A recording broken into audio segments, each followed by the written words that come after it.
There are four basic concepts on pragmatism. The first is the purpose of schooling. Pragmatism stresses function and experience, and it also models democracy. The second is curriculum and instruction. It's integrated, problem-solving, deductive logic with scientific method, and involves group projects and experimentation. The third is the nature of the learner, which is evolving and an active being. The fourth and final one is the role of the teacher. The teacher needs to research and be the project director. He needs to model reflective thinking. Metaphysics. Unlike the traditional philosophers who view reality as a given, pragmatists regard reality as an event, a process, or a verb. As such, it is subject to constant change and lacks absolutes. Meaning is derived from experience, which is simply an interaction with one's environment. Epistemology. According to pragmatism's theory of knowledge, truth is not absolute but is determined by function or consequences. In fact, pragmatists shun the use of the word truth and at best speak of tentative truth that will serve the purpose until experience evolves a new truth. Knowledge is derived by scientific inquiry, testing, questioning, and retesting. It is never conclusive. Now, there are three main philosophers who decide to focus on pragmatism. The actual founder of pragmatism is Charles Sanders Peirce.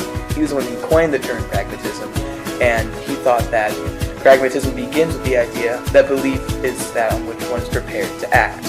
The second one would be William James. He seeks the meaning of true by examining how the idea functions in our lives. He believed beliefs were ways of acting with reference to a precarious environment. He stated that beliefs are made true by saying that they were made true. The third person, who was a very large proprietor of pragmatism, was John Dewey. He was one of the primary figures associated with pragmatism, and due to his long lifespan, he basically solidified it within the American classroom.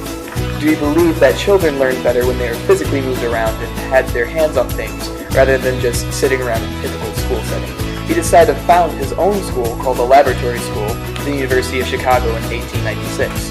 Has anyone seen the movie Accepted? It kind of ran like that. Children were allowed to have their own class designs, and they were allowed to work on whatever they wanted to, and the teachers were there to act as a guide. In technology education, the philosophy of pragmatism is our main way of thinking.